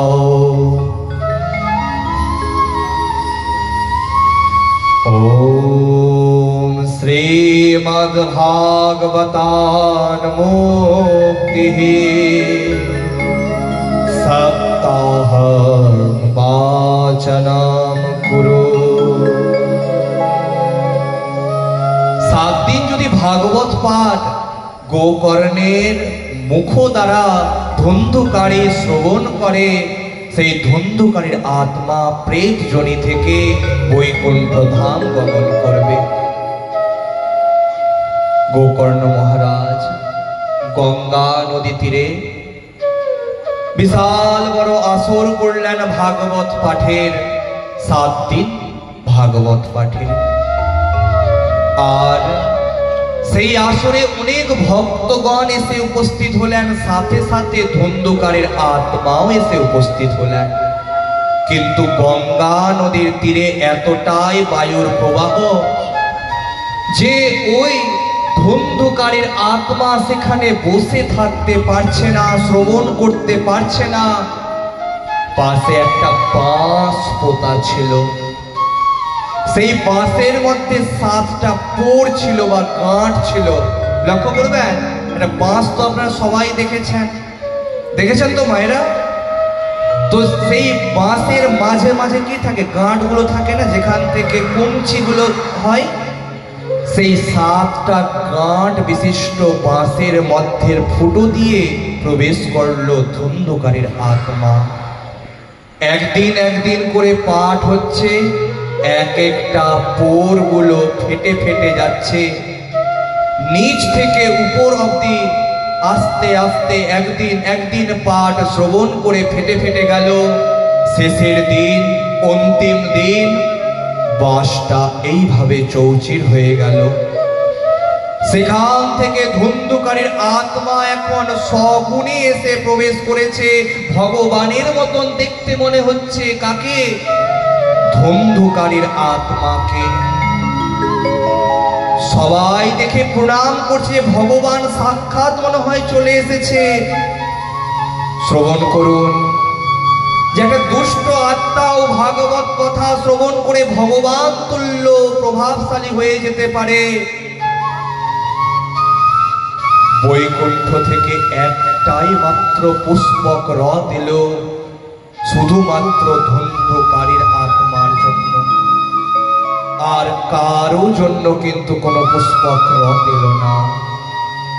সেই রথে করে ধুন্ধুকারীর আত্মা বৈকুণ্ঠ ধাম গমন করলেন। এদিকে মনে মনে চিন্তা করছেন গোকর্ণ মহারাজ যে আমার কি বোঝানোতে ভাগবত কথা বলতে কি কোনো ভুল হয়েছে, যে আমার সামনে এত এত ভক্তগণ আছে তাদের জন্য কারো জন্য পুষ্পক রথ এলো না। তখন সেই গোকর্ণ মহারাজ নারায়ণ ভগবানকে স্মরণ করলেন। নমস্তে বিশ্বরূপায় শঙ্খ চক্রধরায় চ পদ্মনাভায় দেবায় ঋষিকপতয়ে নমঃ। নমানন্ত স্বরূপায় ত্রিগুণাত্মা বিভাসিনে ওম সত্যনারায়ণায় নমো নমঃ। बोलिए नारायण भगवान की जय। নারায়ণ ভগবান বললেন, তুমি শ্রাবণ মাসে আবার 7 দিন ভাগবত পাঠের আয়োজন করো। দেখুন ভগবানের অশেষ কি কৃপা। এটা কোন মাস চলছে বলুন তো মায়েরা? আর এই শ্রাবণ মাসে আপনারা কিন্তু ভাগবত পাঠ শ্রবণ করার সৌভাগ্য লাভ করছেন নিজেদের গ্রামে। সত্যি এই যে আপনারা শ্রাবণ মাসে ভাগবত কথা শ্রবণ করছেন, গোকর্ণ মহারাজ নিজে স্বয়ং সমস্ত ভক্তদেরকে উদ্ধার করার জন্য আবার শ্রাবণ মাসে 7 দিনের ভাগবত পাঠ শ্রবণ করিয়েছিলেন। সমস্ত ভক্তরা খুব মন দিয়ে এই পাঠ শ্রবণ করেছিলেন। আর এই পাঠ শ্রবণ করে প্রত্যেকের জন্য একটা একটা করে বৈকুণ্ঠ ধাম থেকে পুষ্পক রথ এসেছিল। আর যে রথে করে সমস্ত ভক্তগণ বৈকুণ্ঠ ধাম গমন করেছিলেন। প্রেম সে বলিয়ে বৈকুণ্ঠ ধাম কি জয়। प्रेम से बोलिए बांके बिहारी लाल की जय। प्रेम से बोलिए राधे राधे। ভগবানের একটা ভজন শ্রবণ করুন, তারপর আমরা কথাকে সামনের দিকে এগিয়ে নিয়ে যাব।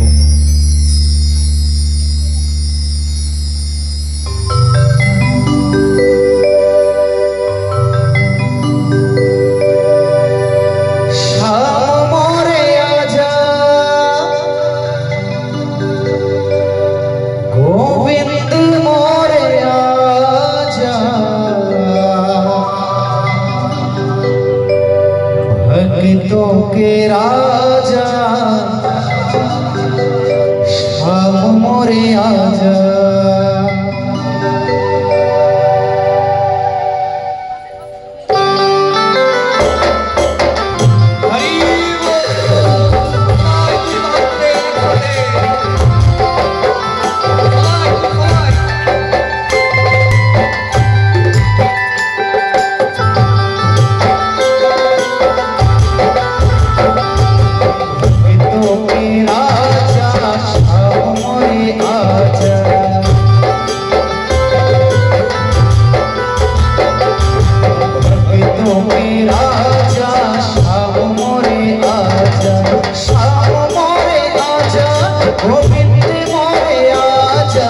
दर्शन दिखा श्याम मोरे आजा भक्तों के राजा श्याम मोरे आजा।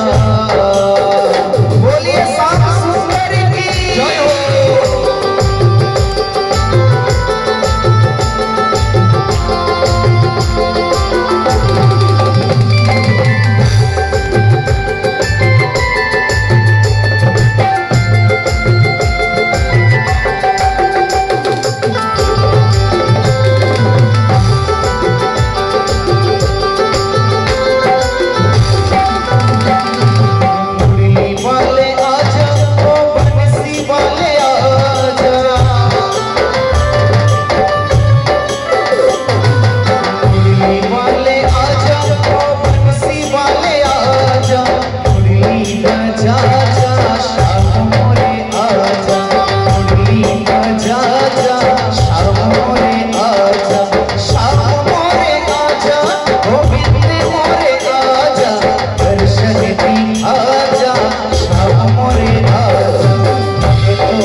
भगवान की प्रेम से बोलिए बांके बिहारी लाल की प्रेम से बोलिए राधे राधे।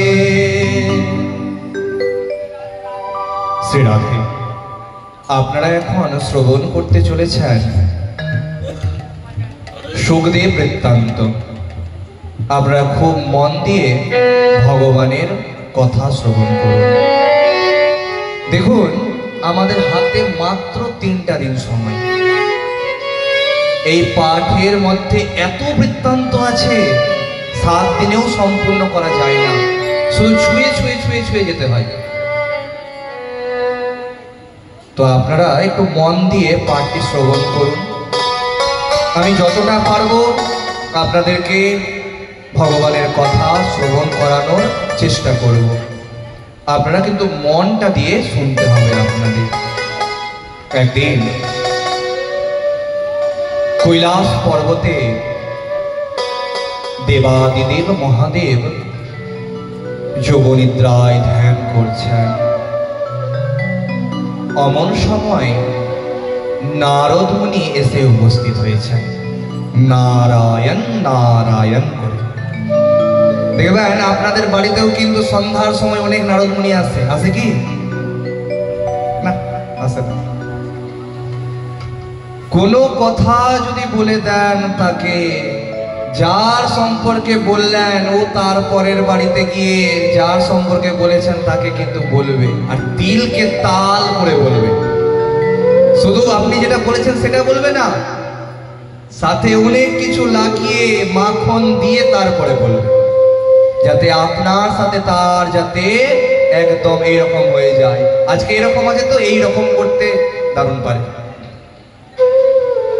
কিন্তু এই নারদ মুনি কিন্তু আমাদের ভগবানেরই 24টি অবতারের মধ্যে একটি অবতার। আগামীকাল ভগবানের 24টি অবতারের একটু একটু করে বৃত্তান্ত আপনাদেরকে শ্রবণ করাবো, এবং শেষে ভগবানের জন্ম দেওয়া হবে। আপনারা সবাই কিন্তু লাল পাড়ের সাদা শাড়ি পরে, যদি পারেন খুব ভালো, না তো হলুদ শাড়ি পরে প্রত্যেকে আসবেন, এবং যারা বাবারা আছেন তারা অবশ্যই পাঞ্জাবি পরে আসবেন। আমি অনুরোধ করছি, কিছু খারাপ মনে করবেন না। কাল শেষের দিকে ভগবানের জন্ম হবে, অতএব আপনাদেরকেও তো সেজে গুজে আসতে হবে না? তো কি হয়েছে খুব মন দিয়ে শুনবেন। এই যে নারদ মুনি, যতগুলো ভক্ত আছে না, এই নারদ মুনি তাদেরকে ভক্ত করেছে বা ভক্তির লাইনে নিয়ে এসেছে। আমরা শুধু নারদ মুনিকে শুধু পরনিন্দা পরচর্চাতে জানি না, তিনি সব থেকে বড় ভগবানের ভক্ত, এমনকি ভগবানের অবতারও এই নারদ মুনি। এই নারদ মুনি দেবাদিদেব মহাদেবকে যখন দেখছেন, তিনি ধ্যান করছেন, অমন সময় তিনি তাকে আর কিছু বললেন না। কারণ দেবাদিদেব মহাদেবের যদি ত্রিনেত্র যদি খুলে যায়, তবে তাকে কামদেবের মতন ভস্ম করে দিবে। তাই এই ভয়ে কিছু বললেন না, সোজা চলে গেলেন পার্বতী দেবীর কাছে। পার্বতী দেবী কাছে গিয়ে হাসতে হাসতে নারদ মুনি জিজ্ঞাসা করছেন, আচ্ছা দেবী, আচ্ছা মাতা, আপনার স্বামী আপনাকে কতটা ভালোবাসে? কি প্রশ্ন করছো নারদ? এটা কি কোনো প্রশ্ন হলো? স্বামী তার স্ত্রীকে কতটা ভালোবাসে এটা কোনো, না না, আমি ওটা বলতে চাইনি। আমি বলতে চেয়েছিলাম এইরকম, আপনার স্বামী যদি আপনাকে ভালোবাসে তবে তো মনের সমস্ত কথাই বলে আপনাকে। হ্যাঁ বলে। আচ্ছা বলুন তো দেখি, তবে দেবাদিদেব মহাদেবের গলাতে যে মুন্ডমালাগুলো থাকে সেটা কার মুন্ডমালা? আচ্ছা দেবাদিদেব মহাদেব যে গায়ের মধ্যে ছাই ভস্ম মেখে থাকে, কার ছাই মেখে থাকে? অমর কথা বা রাজতত্ত্ব সম্পর্কে কি আপনি কিছু জানেন? এই কথা শ্রবণ মাত্র পার্বতী দেবীর লজ্জাতে মাথা নত হয়ে গেছে, কারণ তিনি জানেন না। কিন্তু মনের মধ্যে অভিমান হয়েছে কার প্রতি বলেন তো? নিজের স্বামীর প্রতি। যে নারদ যাক, তারপরে আমি দেখছি দেবাদিদেব মহাদেব, দেবের আদিদেব, কিন্তু স্ত্রীর কাছে তো না।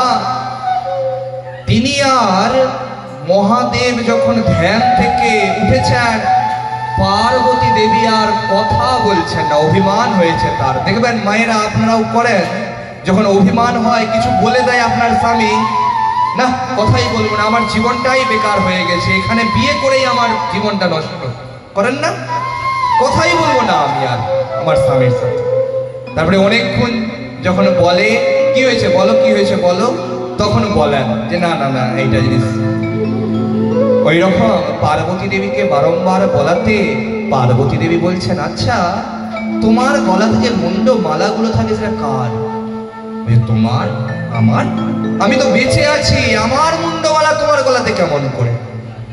দেখো পার্বতী, তুমি মনে করছো তুমি শুধু এই জন্মে তুমি আছো, না, তুমি যত জন্মে তুমি জন্মগ্রহণ করেছো তুমি আমারই পত্নী হয়েছো। তুমি সতী দেবী রূপে জন্মগ্রহণ করেছিলে, দক্ষ রাজার কন্যা রূপে। আর ওই দক্ষ রাজার যজ্ঞে গিয়ে তুমি নিজের দেহকে আহুতি দিয়ে দিয়েছিলে। তোমাকে নিয়ে আমি তাণ্ডব নৃত্য করেছিলাম কাঁধে করে। বিষ্ণু ভগবান সুদর্শন চক্র চালনের মাধ্যমে তোমার 51টি খণ্ডে বিভক্ত করে সতীপীঠের জন্ম দিয়েছিল। এইরকম করে কতবার তোমার সতী রূপে, কতবার তোমার পার্বতী রূপে জন্ম হয়েছে। আর যতবার জন্ম হয়েছে তোমার মৃত্যু হয়েছে। আর তোমার ততবারের ছাই, তোমার দেহ যে ছায় কাঠে পুড়েছে, সেই ছাই আমি দেহের মধ্যে লেপন করেছি। তোমার কঙ্কালকে আমি, তোমার মুন্ডকে আমি মালার মতন ধারণ করেছি। দেখো তোমাকে আমি কত ভালোবাসি। তবে তুমি মরছো না, আমি মরছি, মানে সে ওই অমর কথা। আমি অমর কথা জানি বলে আমি মরছি না, যে আমি এক্ষুনি শুনবো, আমাকে এক্ষুনি অমর কথা শ্রবণ করাও। বারংবার পীড়াপিড়ি শুরু করেছেন পার্বতী দেবী, আর পারছেন না দেবাদিদেব মহাদেব যে এই কথা সবার সামনে বলতে নাই। এই তত্ত্বকে বলা হয় রাজতত্ত্ব বা রাজতত্ত্ব। এই কথা সবার সামনে বলতে নাই। যেখানে বলতে হয় সেখানে বলো, কিন্তু বলো, আমাকে এখনই বলো।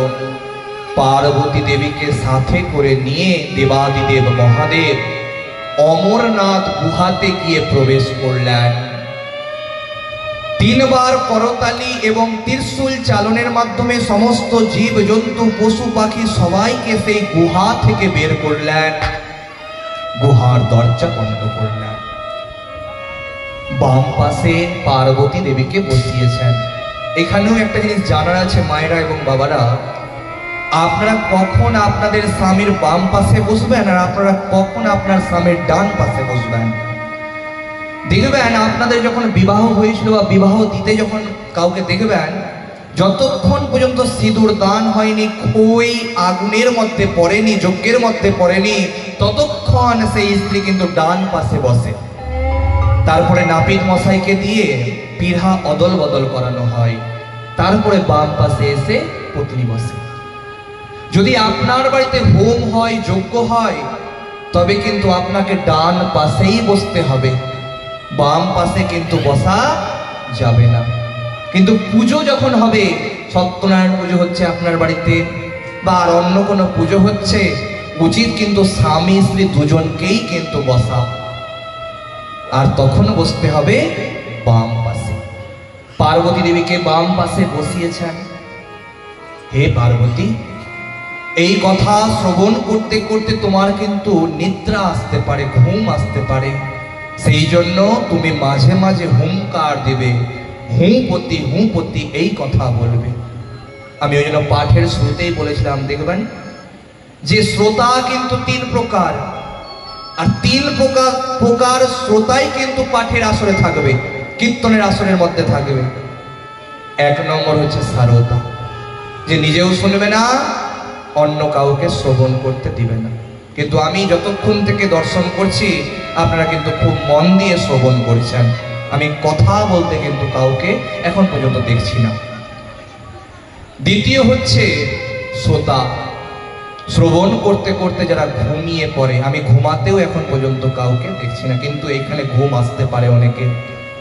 আর 3 নম্বর হচ্ছে প্রকৃত শ্রোতা, যে মনের মধ্যে ভক্তি রেখে ভগবানের পাঠ শ্রবণ করে,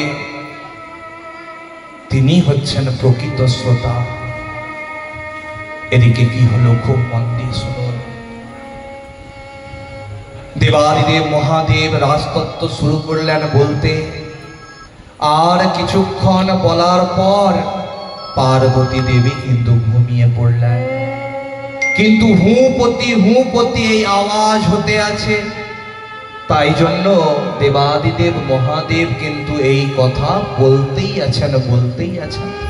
তিনি কিন্তু তার মুখকে বিশ্রাম দিচ্ছেন না, তিনি বলতেই আছেন। তিনি ভাবছেন যে তার পত্নী অমর কথা শ্রবণ করছে। যখন শেষের দিকে প্রায়, তখন পার্বতী দেবীর দেখে যখন দেখলেন, হে পার্বতী দেবী তুমি ঘুমিয়ে গেছো, উঠো উঠো।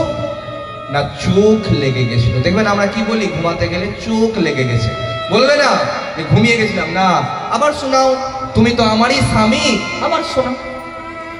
না না, আমি শ্রবণ করিয়েছি, তবে এই গুহাতে তুমি ব্যতিরেকে অন্য কেউ আছে। চারিদিকে দেখতে দেখতে দেখতে দেখতে চোখে পড়লো এক গুহার এক ফুটরের মধ্যে এক বাসাতে, সুখ পাখির বাসাতে নবজাত সুখ পাখি বসে বসে পাঠ শ্রবণ করছে। আর হুঁপতি বলে ও অমর কথা শুনে ফেলেছে। দেবাদিদেব মহাদেবের অনেক রাগ হলো, ত্রিশূল নিয়ে ছুটতে শুরু করলেন যে আজকে আমি এই সুখ পাখিকে মেরেই ফেলবো। সুখ পাখি আগে আগে ছুটছেন, উড়ে উড়ে যাচ্ছেন, পেছনে পেছনে দেবাদিদেব মহাদেব ত্রিশূল নিয়ে তারা করেছেন। সেই সুখ পাখি উঠতে উঠতে ওই বদরিকা আশ্রমে গিয়ে প্রবেশ করলো। কিছুক্ষণ আগেই যেটা শ্রবণ করলেন আপনারা, বদরিকা আশ্রম, কেমন করে বদরিকা আশ্রমের সৃষ্টি হলো। সেই বদরিকা আশ্রম ছিল বেদব্যাস ঋষির আশ্রম। সেখানে বেদব্যাস ঋষির পত্নী বটিকা স্নান করে চুল ঝাড়ছিলেন। এই চুল ঝাড়তে ঝাড়তে দেখবেন মায়েরা যখন মাথা উঠিয়ে চুল ঝাড়েন মুখটা একটু হাঁ হয়ে যায় না? ওই সুখ পাখির ছোট নবজাত সুখ পাখি আরো নিজের দেহকে আরো ক্ষুদ্র করে সেই মুখের মধ্য দিয়ে গর্ভের ভিতরে চলে গেলেন, যে আমাকে গর্ভের মধ্যেই কিন্তু রক্ষা পেতে হবে, না তো দেবাদিদেব মহাদেব আমাকে হত্যা করে ফেলবে। দেবাদিদেব মহাদেব কিন্তু গর্ভের মধ্যে সন্তানকে হত্যা করলেন না। এই ভুল করেছিলেন দ্রোণাচার্যের সন্তান অশ্বত্থামা। আগামীকাল আপনারা পরীক্ষিত রাজার বৃত্তান্ত শ্রবণ করবেন, সেখানে এই বৃত্তান্ত শ্রবণ করতে পাবেন। তো কি হয়েছে, গর্ভের মধ্যে যেহেতু ঢুকে পড়েছে, সেহেতু দেবাদিদেব মহাদেব তাকে হত্যা করলো না। সেখানে বসে বদরিকা আশ্রমে 1 বছরের জন্য ধ্যান করলেন। এদিকে গর্ভ থেকে সেই সুখ পাখি বলছেন, আমি 1 বছর 2 বছর নয়, আমি 16 বছরের জন্য গর্ভের মধ্যে তপস্যা করব। ক বছর বলুন তো? 16 বছর। 1 বছর পর দেবাদিদেব মহাদেব ধ্যান থেকে উঠেছেন, দেখছেন যে গর্ভ থেকে এখনো সন্তানের জন্ম হয়নি। বেদব্যাস ঋষি এসে বলছেন, ভগবান আপনি এখানে ধ্যান কেন করলেন? বলছেন, দেখো তোমার পত্নীর গর্ভে এক সুখ পাখি আমার অমর কথা শ্রবণ করে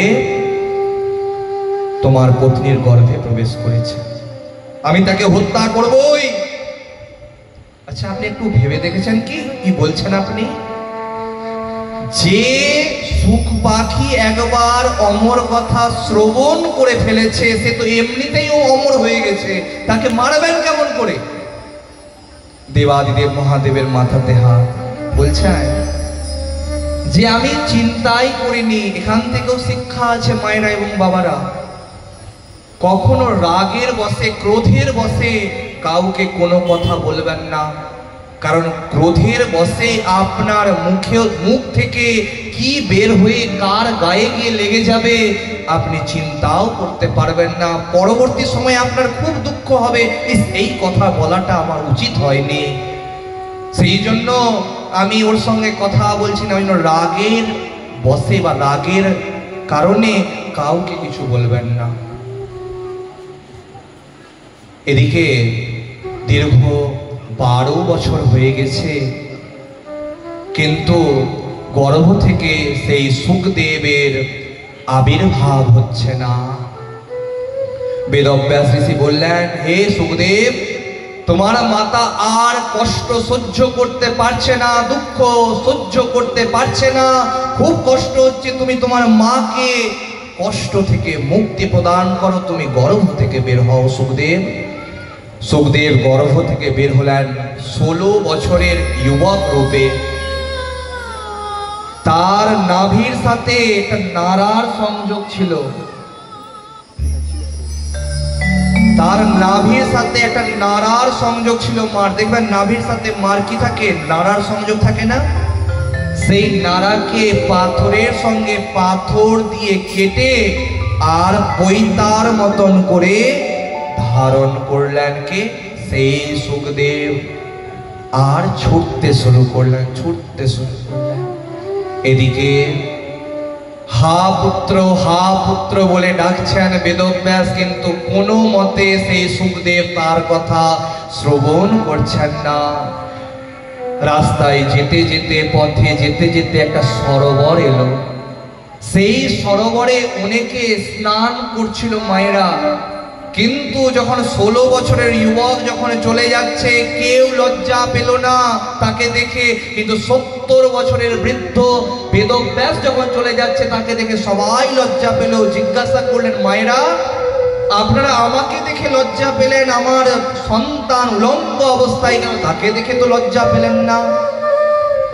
তখন বলছেন, একটা ছোট শিশুকে বা একটা ছোট শিশুর সামনে যদি অপরূপ সুন্দরী নারী যদি দাঁড়িয়ে যায় সে ঘুরেও তাকাবে না, তেমনই চরিত্রবান হচ্ছে কে?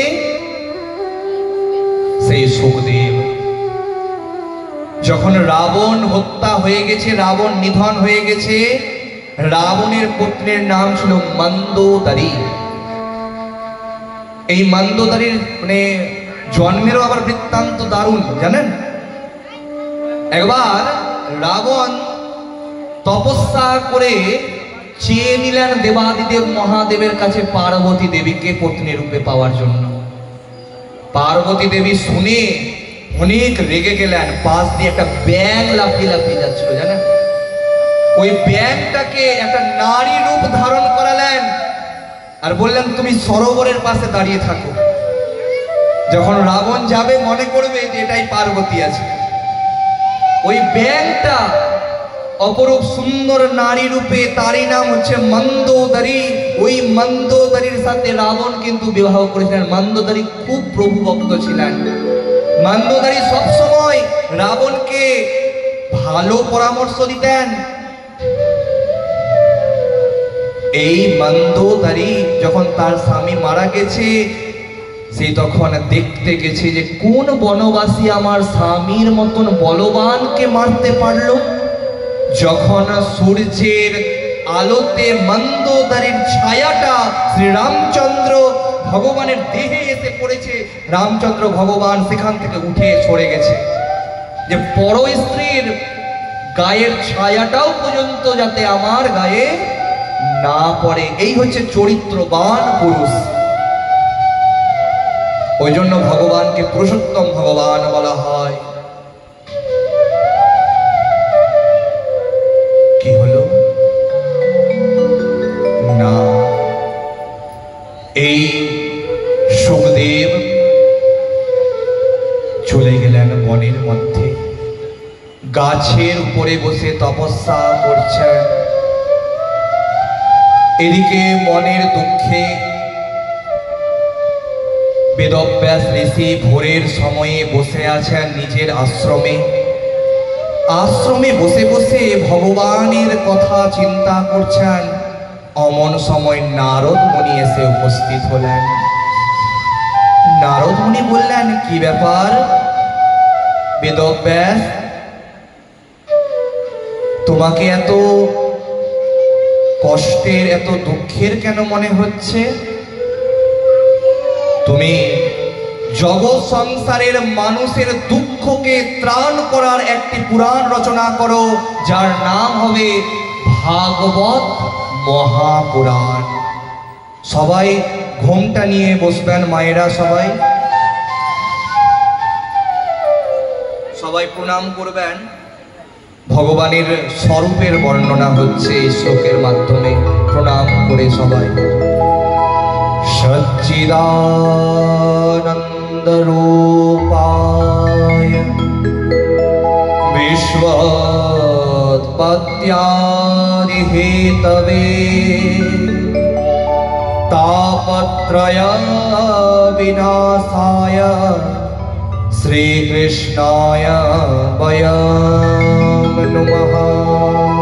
बोलिए श्री कृष्ण भगवान की जय। प्रेम से बोलिए बांके बिहारी लाल की जय। प्रेम से बोलिए राधे राधे।